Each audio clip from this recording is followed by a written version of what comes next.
Namaskar, I'm Harpreet Kaur and I welcome you all to our live and interactive session. This is our online training session on Artificial Intelligence or AI in Education. This session is organized by CIET NCERT in collaboration with Commonwealth Educational Media Center for Asia, that is CIMCA. You are watching this live session on PM Vidya channels from 6 to 12 and also on our YouTube channel NCERT Official. Well, this session is live and interactive where we are talking about different domains of AI or use of AI in the educational sector. Yesterday we talked about AI for inclusive education, and today on day 5 we will be talking about ethical and responsible use of AI. So in case you have any questions regarding today's topic, you're more than welcome to get in touch with us. Please take down our phone number, which is 8800440559. You can also write an email to us, and our email ID is training.helpdesk@ciet.nic.in. You're also watching us live on our YouTube channel NCERT Official. You can always go to the comment section, put in your questions there, your suggestions, your feedback, and get in touch with us instantly. I would also like to tell you here that today is the last day of the session. That means that we will be having a post-session activity or assessment for you. If you score more than 70% in that assessment, you will be given a certificate that you can download from Diksha portal.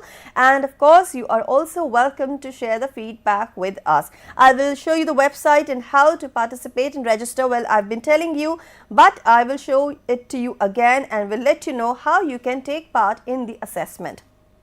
And now to talk about ethical and responsible use of AI, we are joined by two experts from USA. So let me welcome them.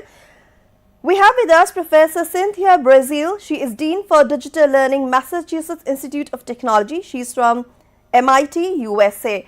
Hello and welcome to the session, Professor Cynthia. Hello, pleasure to be here.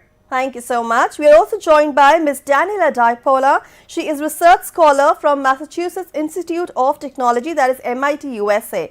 Hello and welcome to the session. Hi there, thanks for having me. Thank you so much.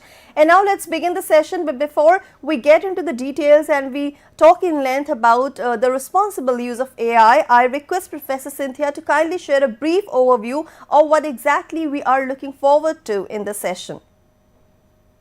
Yes, thank you so much. So in this session, we're going to be talking about how to enable innovation, bringing AI into the classroom, either in teaching practice, while mitigating the risks of the technology and using it responsibly. So this covers two primary topics. Okay. One is setting AI policy for your school, and the second is AI literacy initiative, so you can teach AI in a responsible way as well as use AI in a responsible way. Right. So now I request you kindly move ahead with your presentation so that we can get into the details of the topic, and later I have some questions for you that I'll be asking. Please go ahead. Great. Okay, Daniella.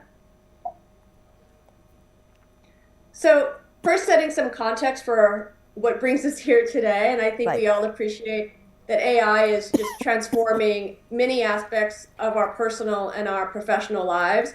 That includes our young people's lives today as well. They're already touching and using AI every day in a lot of the digital media and digital tools that they use. It's changing the future at present and the future of the workplace. And there's a lot of questions about what impact AI will have on jobs. But it's certainly believed that people who are skilled in AI will be more competitive in the marketplace than those who are not skilled in AI. So basically, people and AI together should be more productive, more creative, produce better outputs, be more efficient and effective than those who don't know how to leverage these skills. So that's what brings us here today. And so the question is, as educators, how do we prepare our young people for this future? Okay, next slide, Daniela. So when we're looking at quotes from the workforce, we're already seeing a lot of interest in industry across the world in hiring people with these sorts of skills. There's a lot of projections of how this is going to affect the growth of the economy. And there's also this appreciation that, with innovative technologies, jobs change. And so there's ever kind of present question of how do we prepare our young students for a future where we're not even exactly sure what those jobs may be like. So there's always a challenge of us when we try to design and teach with these new technologies. Next slide, Daniela. And then we've seen examples where people have over relied or misused AI, or have tried to apply it in ways that were not responsible. We've seen examples of bias in some of the large systems that we've used. So, for instance, in the United States, in the legal system, in recruiting systems, that have led to unfair treatment of certain individuals because these machines reflect the bias encoded in society. We also recognize that there is a lack of broad diversity worldwide in who can create and use these tools effectively. So there are a number of ethical concerns and implications of AI in particular that it's very important for young people to understand. Okay, next slide, Daniela. So as I mentioned then in the introduction, there's two main questions or two main topics we want to cover today related to this question of how do we enable innovation and while also mitigating risks of this technology. So again, the ethical and responsible use of AI in the classroom. So this links to both policy, AI policy in schools. How do you come up with an AI policy to ensure a common understanding and accountability for its appropriate use? And also, there are a number of interesting AI literacy initiatives that enable teachers to bring AI literacy to their students to understand the consequences of technology and how to use it responsibly in the classroom and in their personal lives. Next slide, Daniela.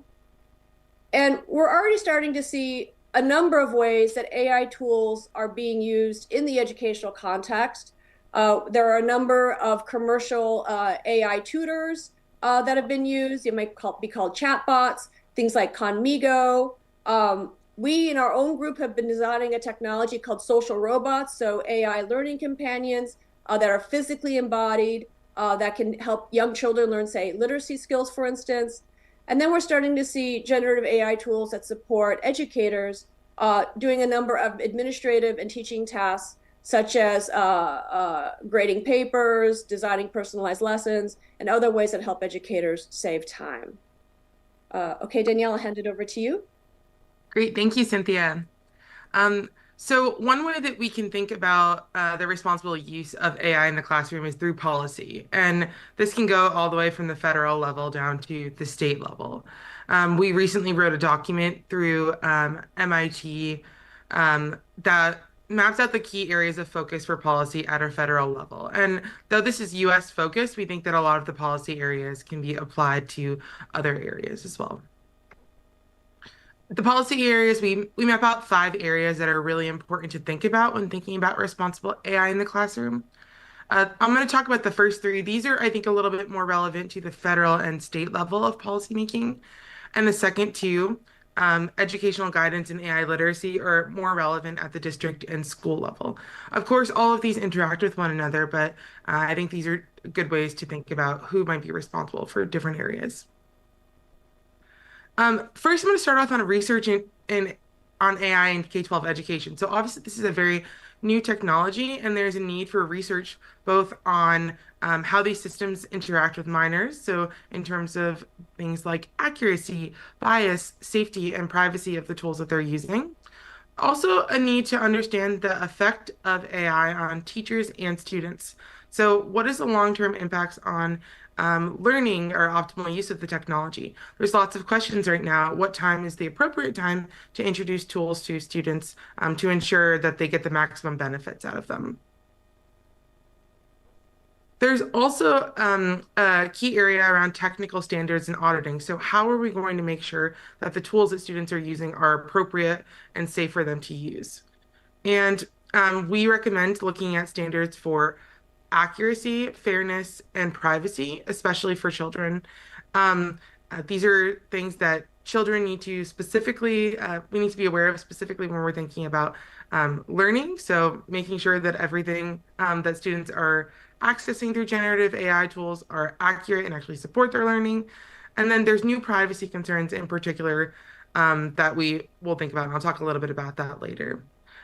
We also think that auditing should not happen by those who are developing and selling the systems. So if we want to make standards, we want to make sure that the companies are not the ones auditing those standards. We think that a third party is most appropriate to be able to analyze how the tools are used in the classroom and to make sure that they're accurate, fair, and private, for example.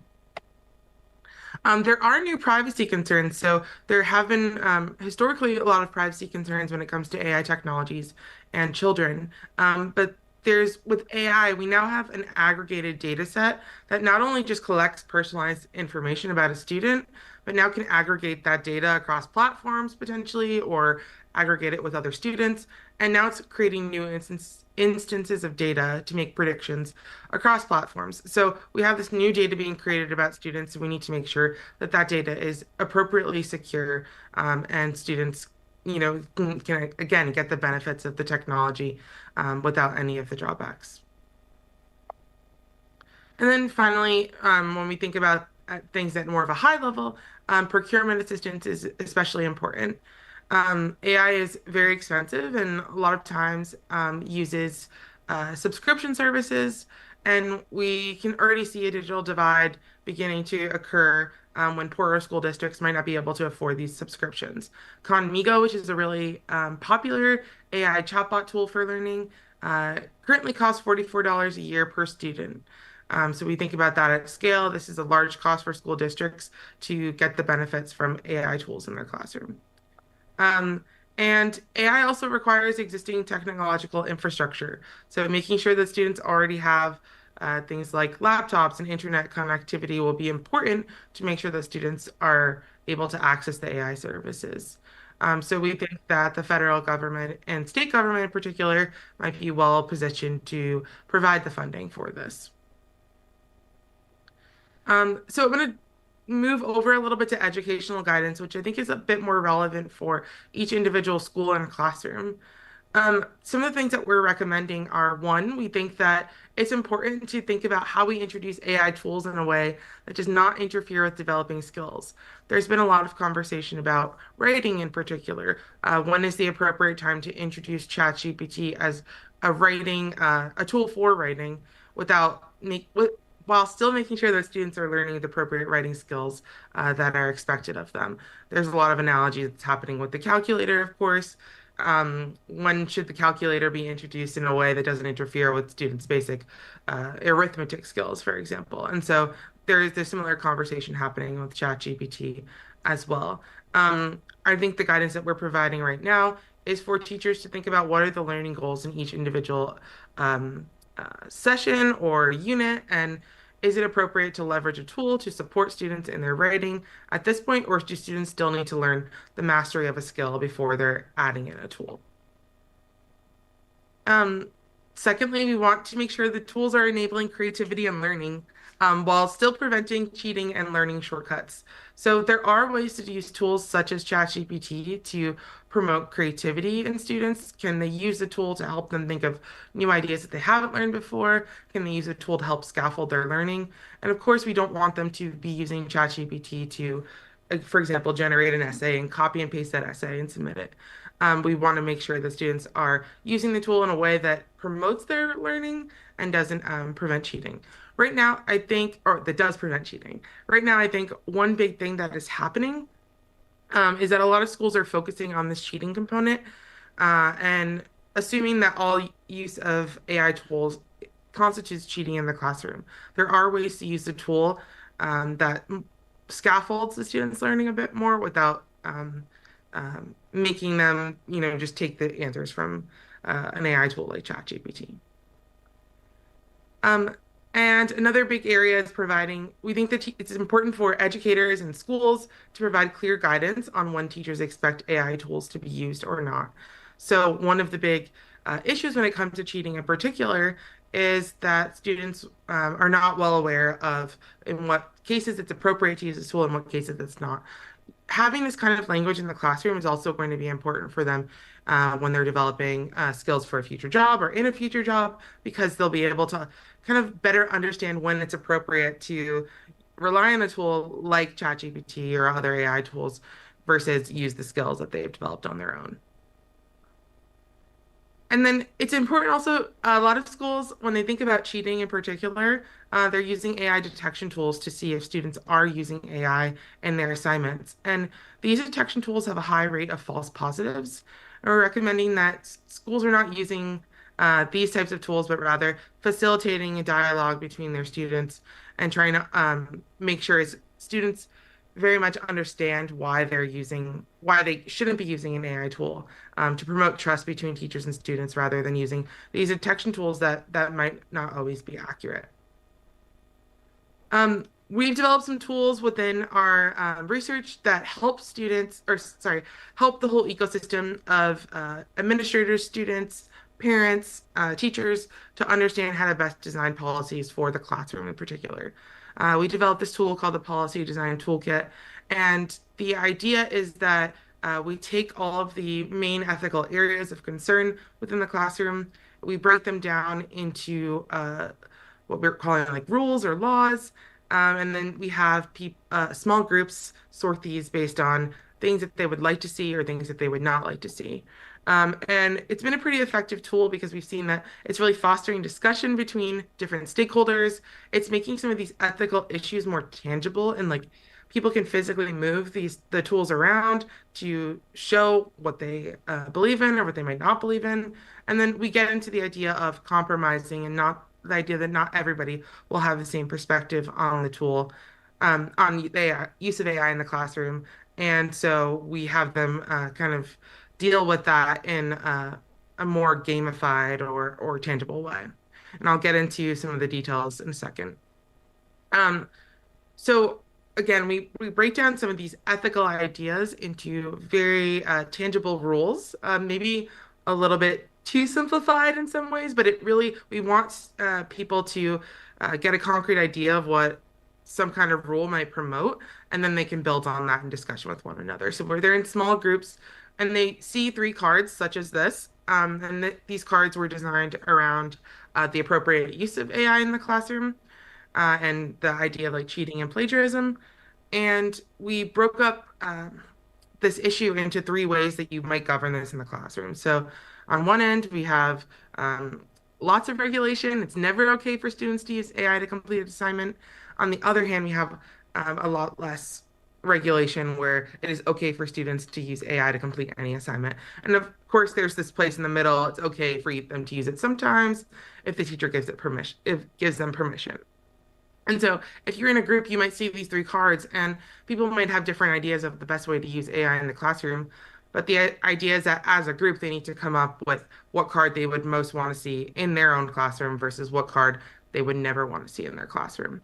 And so they go through lots of ethical concepts. So this is one out of probably 10 that they will go through.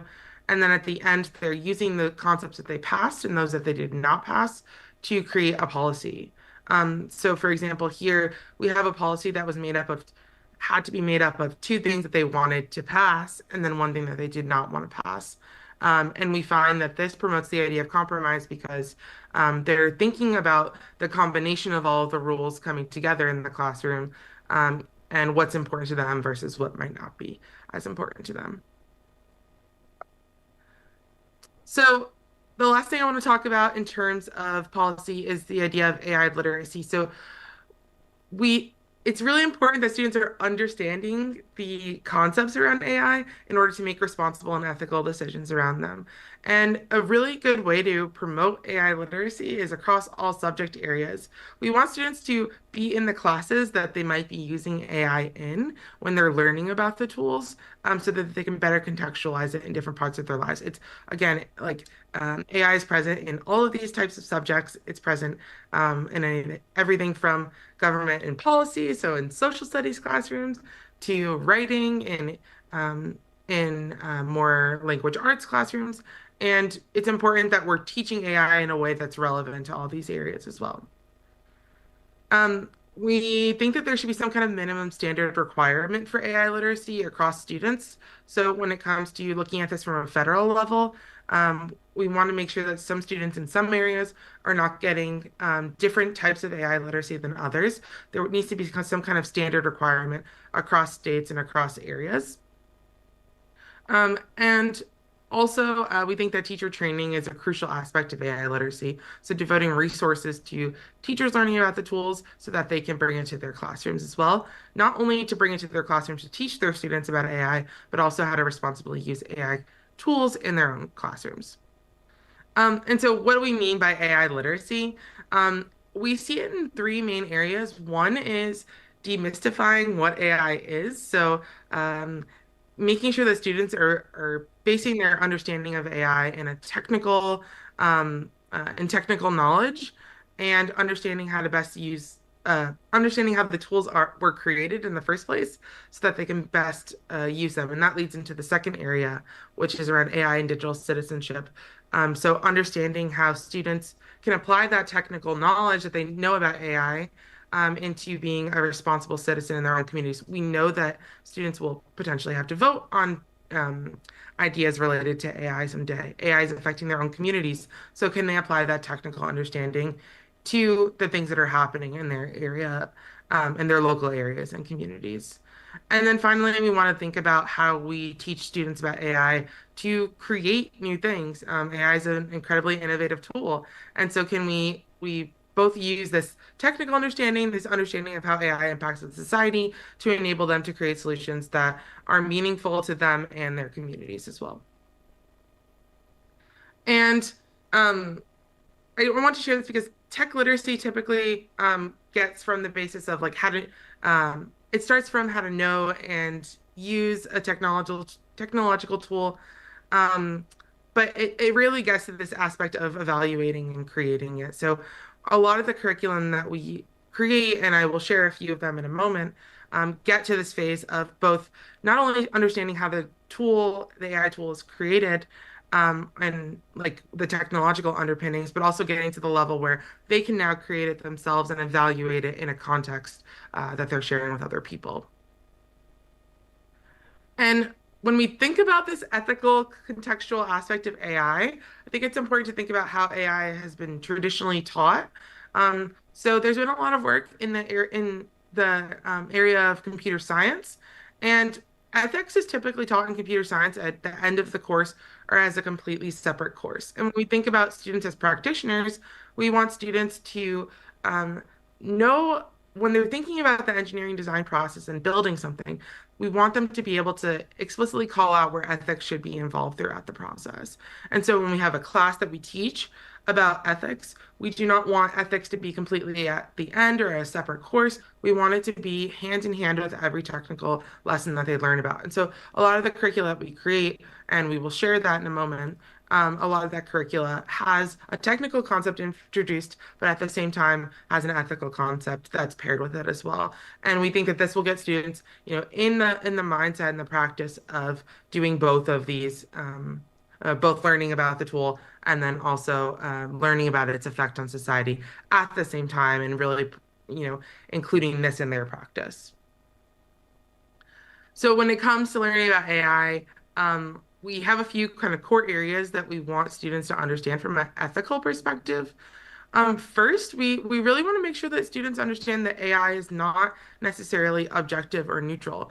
I think there's this common misconception in general that any artifacts or objects that we build are neutral. So let's take this bridge, for example. A bridge, when you look at it at face value, a lot of people don't see bridges as holding beliefs or opinions or any politics. Um, this bridge in particular is located in New York City. Well, in New York, and it connects New York City to an area with more beaches. And then these bridges were intentionally built by their creator to kind of be shorter than other bridges, so that public transportation vehicles could not pass through them. And so the designer thought about, who would be traveling on buses or other public transportation, and they intentionally wanted to make sure that only people with private transportation could get through the bridge to access the beaches on the other side. And so seemingly neutral, something like a bridge, we wouldn't think of it as having an opinion or demonstrating any politics, but in particular, this bridge was designed to keep out people from low economic backgrounds. And so, again, like this represents this concept of different technological innovations potentially holding some beliefs and values of the creators of them. So this is one of the first things that we try to get across to students, that tools in general are not created to be always correct. They're not created to be this kind of neutral form of information. They are embedded with the beliefs and values of their creators, and also they're used within the values and beliefs of the students when they're themselves. And so, how does this translate to AI? People, a lot of times when I talk to students, they see AI as just numbers. It's going to give a distinct value, and that value is always correct. And again, they see this as neutral. One of the first goals in the curriculums that we design is to demonstrate that AI is embedded into the social context, um, again, from the creators or the users of the system. So we like to tie this to technologies that students are already very aware of. So, for example, YouTube's recommender system. When YouTube recommends videos, they say these are the best videos for them. But who's defining this word best?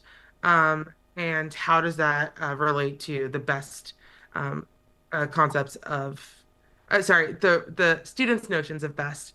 And are these aligned? Secondly, once students have this foundational knowledge, we want to make sure that they're well equipped to actually do something about it, including in their own creations. So again, when we want to get students to this level of being able to create and evaluate their own AI tools, they need to be given smaller tools to be able to understand how different stakeholders might perceive their technology. So we built everything from paper tools to map out different stakeholders to activities that demonstrate different ways of thinking and help students understand different perspectives of thinking, to chatbots that help students understand and reflect on the impact of their designs on society.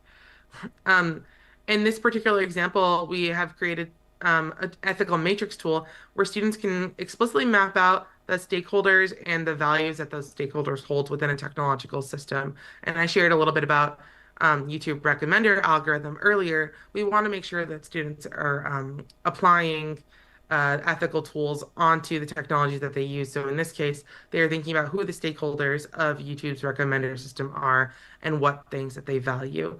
And ultimately, they use this map to help inform their decisions on how they want to design their tool. Um, so you can see on the left, this student made a decision by saying that most students wanted good content, or sorry, most stakeholders wanted good content from the YouTube recommender algorithm. So they were going to make the goal of their system to have good content. They took a very utilitarian, philosophical view on this, where you can see the student on the right. They have three different values: profit, recommendations, and also appropriateness are all equally as important to stakeholders, but yet they still had to make a final decision on what they wanted their algorithm to optimize for. And they chose profit. And when talking with the student, they chose profit because they knew that without profit, the technology wouldn't be able to operate. And so this student is taking a little bit more of a values-based approach when understanding what was most important for the company to be able to create before all of these other people can apply all these other people can get the benefits that they want out of the system, such as, again, quality, recommendations, appropriateness. And then finally, we want students to be able to participate in democratic discussions around AI. We know that AI will be affecting us as citizens. It's likely an issue that students will be voting on someday. And so students need to grow up with the ability to contribute to conversations and make their own informed opinions about how AI should be used in society.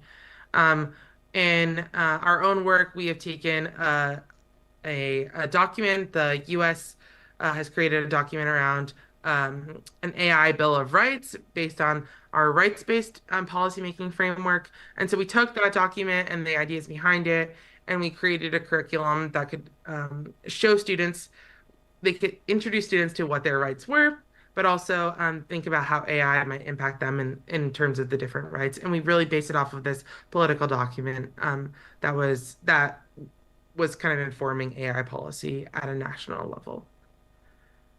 I want to dive into two example curricula. One is specifically around how machines learn, and the other one is about ChatGPT in schools. You can access these materials at dayofai.org. But both of these curricula talk about a very technical topic, so supervised machine learning in the first one, and then they pair it with an ethical topic, like I was talking about before. So in this first one with supervised machine learning, we talk a lot about algorithmic bias.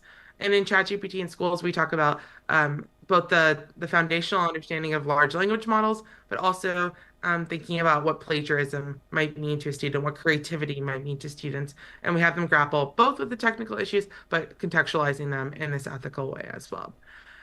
So in this first one about supervised machine learning, we talk a little bit about how machines are learning, and we utilize this tool called teachable machines to help students understand different parts of an algorithm. So they build their own algorithms based on a data set, and those they see that those algorithms share some kind of prediction.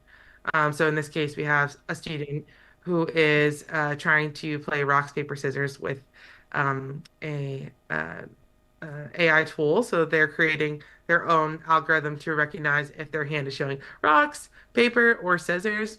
But we also at the same time are having students test their tools out with people that are different for them in different contexts or environments. In this case, we want to make sure that it's tested with students with different skin tones as well, and understand if the models are being trained on data that's representative. After they build their tools, we have them learn a little bit more about what the idea of bias is. And we have a discussion about bias as a large group. And then they're applying that idea of biased, of being biased or creating something that's biased into the tools that they're creating. So they go back and reevaluate the AI model that they created now with this notion and idea of bias. We also talk about some real world examples in which bias is, we see bias in the world, facial recognition systems being a very common aspect of this. Moving on to the second area, the other curriculum that I want to highlight is ChatGPT in schools. So we start off by teaching students what a large language model is, and understanding a little bit more about how a large language model predicts what should be said. We also have them contextualize it with other tools that they already understand. So in this case, we have them compare Google and ChatGPT and understanding what the similarities and differences are between the two tools. But we also have them understand the limitations of ChatGPT. We have them test out different tools and understand when they're correct or when they're incorrect. And then we also have them understand, think and reflect a little bit more on their own creative capacities as humans and compare that to what they think the creative capacities of a tool like ChatGPT is. We want them to think about how to best augment their own creativity with the AI tools. And so by teaching them how the AI tools work, they can better understand, okay, this is where I might best fit in into this equation as well. Pass it over to Cynthia to share a little bit more about some resources that we have. Great. Thank you so much, Daniela. So I hope you found a lot of this content helpful and useful in a practical way. To wrap up the presentation, we want to point you to a number of resources that you can access to explore these ideas further. And these, again, are all free. Next slide, Daniela. Do you have the next slide? Yes, it should be on the Google slide. Yeah. They popped out. Can you see the slides? Should be. Oh, interesting. Okay, 1 second.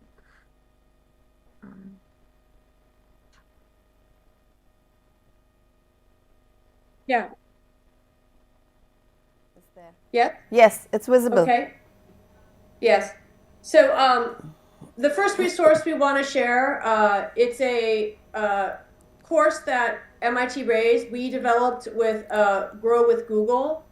Grow with Google is the business unit inside Google that provides a number of educational resources for upskilling for the workforce. And so this particular online course was developed for teachers, in particular K-12 teachers, on how they can use generative AI tools. We've mentioned ChatGPT, there's Gemini, there's many others out there, but how to use these tools in order to enhance your teaching practice. For instance, how to personalize lessons, how to create lessons plans more quickly, but also to do administrative tasks that can help you save time. Embedded in this, again, is the responsible use of these tools, as Daniela mentioned, with these large language models. They can hallucinate, they can give incorrect information. And so there's a lot of thought in terms of how you as an educator need to not only, you can use these tools, but you also need to critically review the output to make sure you feel they're appropriate for your students. But in general, it's an online course. It's free. It takes about 2 to 4 hours for you to complete. There are many very practical hands-on exercises that you can do that are immediately applicable to your role as a teacher. So and this is getting pretty good, worldwide use right now. So that's the first resource I just want to point you to. Daniella, next slide. So as we've mentioned, there's a number of other conceptual frameworks for AI. One was produced by UNESCO. They created both an AI competency framework for students that we've shown here. They've also done it for teachers. This was recently released maybe about 2 months ago. And this is a very useful resource for you to think about, if you're designing materials for your students or assets for educators, how can you think about that holistically? So these are good guidelines, I would say, for you to consider in the creation of materials, either for students or teachers. We have published a paper called Generative AI in K-12 Education at MIT, which again is written for the benefit of teachers and administrators, again, on how you may want to think about or using generative AI in your classroom. So it's a thought piece, so you may enjoy looking at those materials. And as Daniella mentioned, a number of examples came from Dave AI, which are a broad set of AI literacy materials that we at MIT Raise have developed. They are all open and free. They're open because we know that, we have designed these materials to the best of, kind of our context, which is an MIT and American context. And we know that educators around the world are in a very different cultural context, et cetera. And you as educators know your students best. And by making these resources open, you can adapt them so that they're relevant and appropriate for your educational context, your cultural context, and for your students. So the use of these open and free resources is an important asset. There are, of course, other kinds of materials are being developed by reputable organizations and university. I recommend you can also look at ISTE, that's ISTE. They have a global network of 20,000 educators, and they create a lot of materials and resources as well. So there's a number of other credible nonprofit organizations, things like Digital Promise, that you can look at to see what other kinds of materials and assets could be available to you. Next slide, Danielle. And we've been working with SEMCA to develop a version of the day of AI that has been made relevant to your context. So I just wanted to highlight that, and there's a QR code here. So if you're interested in viewing those materials, I welcome you to do that. And next slide, Daniela. So, and the final QR code here is of that policy document, guidelines document that Daniela highlighted at the beginning of her section. So I welcome you to review that as well. That was written again for a United States context, but you can use it as, again, these overarching principles that we hope are relevant in other national contexts as well. And so with that, I think we can take some questions. Right. Thank you so much. Well, throughout this training program, we now know that use of AI in educational sector is extremely important, and there are various reasons behind that. It encourages personalized learning. Of course, there's intelligent tutoring systems and automated grading, and who can, enhance accessibility. And when we talk about ethical and responsible use of AI, definitely you have mentioned some very important points, and we need to keep that in mind, that use of AI or generative AI is important, but at the same time we have to ensure transparency, fairness and equity. Data privacy is a very big concern that has to be kept in mind while using the use of AI in the educational domain. And But I also know that, by prioritizing all these concerns, we can make a really wise and extremely beneficial use of AI in connecting the last mile learner and in making education accessible to all. Because here in India, as per our educational policy, we talk about equity in education, inclusivity in education, and AI comes really handy and can play a very important role. And now, time for me to ask you some questions. So, I have this question for Miss Daniella, first of all, that because AI can never replace teachers, the presence of teachers, and it can be incorrect at times as well. So, what do you think? Who should be the person involved in policy making at school level? Yeah, thank you for that question. So I think that when it comes to policy making, it's important that we are considering all voices of people that will be influenced by AI technologies. Uh-huh. In particular, when I think about the school context, I'm thinking about both teachers, administrators, the students that will be using the tools and probably are very well versed in how the tools work. And then also parents. So I think in policymaking, we shouldn't be just thinking about one area, but we should be thinking about all the stakeholders contributing to that policy. All right. And how do you think can we adapt to these materials as per the local context? Yeah, like so, just as Cynthia mentioned, these were developed in a US context. The Day of AI materials have been adapted for a context in India, so we share that QR code.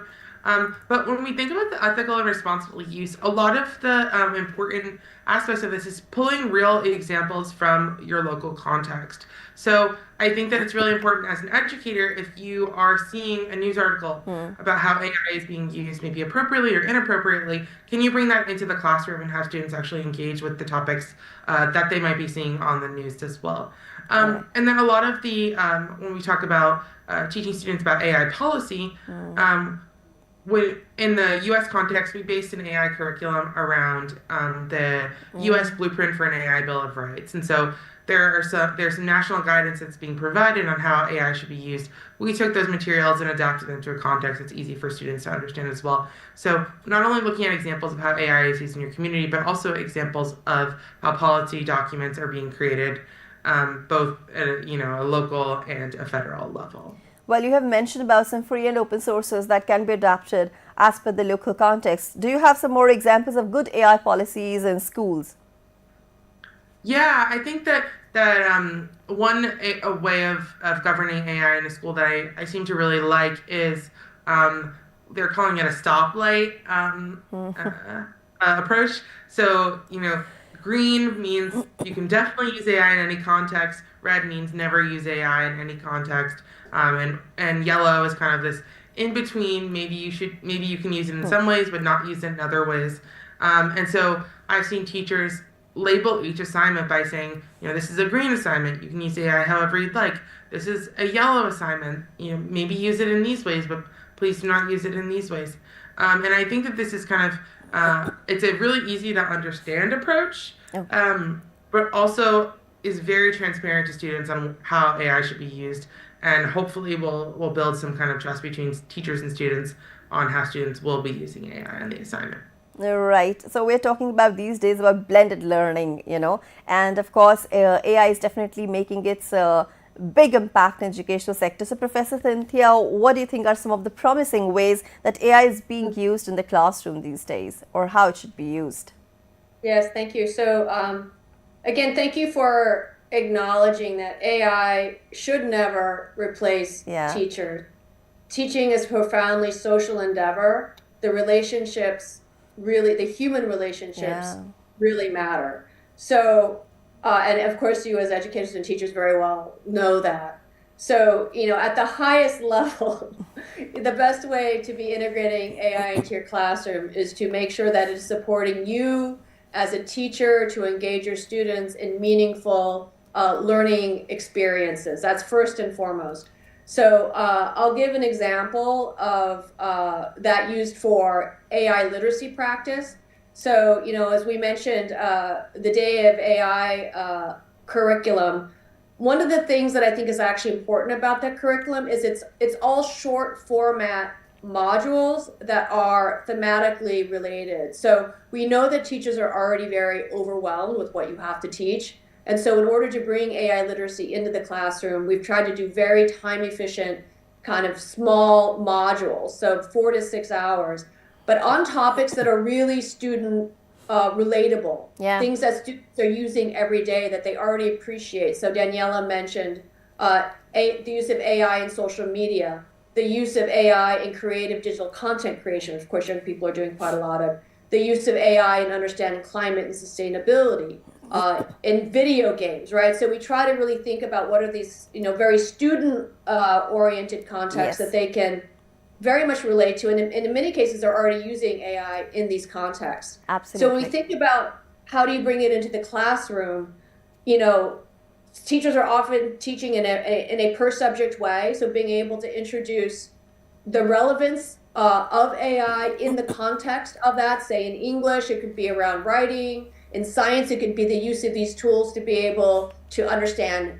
data. In math, it could be in order to understand and visualize, data and data science. So depending on the subject, you could introduce these many ways AI can be used for that subject.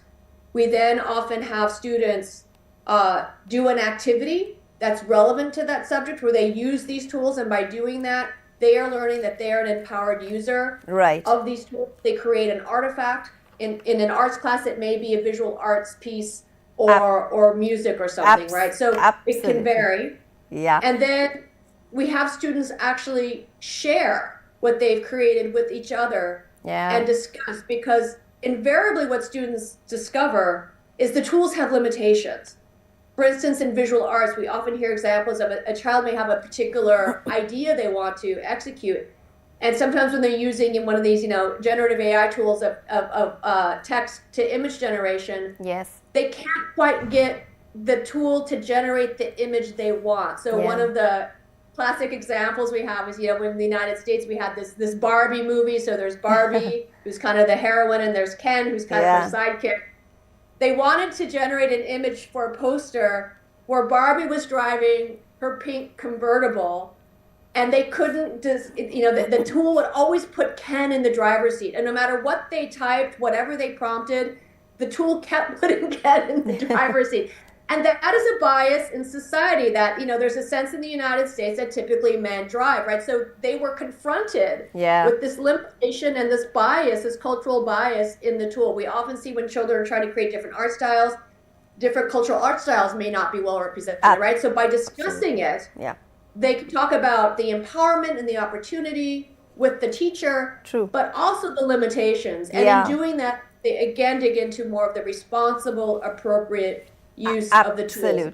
Absolutely. We're running short of time here, otherwise we can go on and on for this discussion. But yes, we know that the use of AI is indispensable in many areas because of its many benefits. These technologies are really immersive in nature, and they make subject or learning really joyful and interesting for students. But we always say that AI can never replace human intelligence. But thank you so much, Professor Cynthia. Thank you so much, Ms. Daniella, for your wonderful insights and for giving us your time and contributing to this session in a really big way. Thank you so much once again.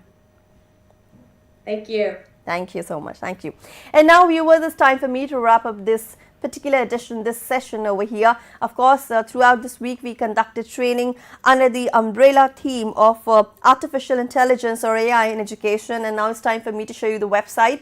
Well, this is ciet.ncert.gov.in. That's our website. And because I was talking about the assessment, how you can do that, go to the activities section and click on the option of workshop and training. And there you will find this current activity of our online training thing going on. Click on the same, and here you will find the entire schedule, the write-up, why we conducted this training, why it's beneficial.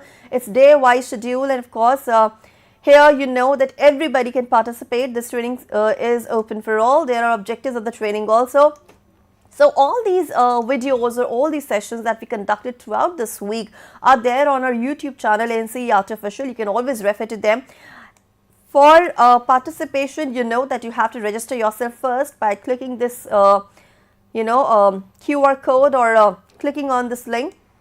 Secondly, it's always advisable to watch these training sessions very attentively. All these platforms are mentioned from where you can definitely get the much needed information that will be helpful in the assessment. Third step is to take the assessment of the online course, and I've already mentioned if you score more than 70%, you will get a certificate. Last but not the least, don't forget to mention your feedback. You submit your feedback by clicking on this link or scanning this QR code. It is extremely important for us to know how you feel about these training sessions and how beneficial they are for you, so that we can improve upon the content and bring something more relevant and useful for you. So write to us on training.helpdesk@cert.nic.in or call us on this number. We welcome you with your questions, suggestions and your feedback. So with this, it's a wrap. But before I leave, let's take a quick look at the schedule. All these programs that we brought for you during the day, there is a complete list. In a short while from now, you can watch our session Sahyog, followed by our session on school leadership and development at 5:30 p.m. And this is me, Harpreet Kaur, taking leave of you. Stay tuned for more educational programs. Namaskar.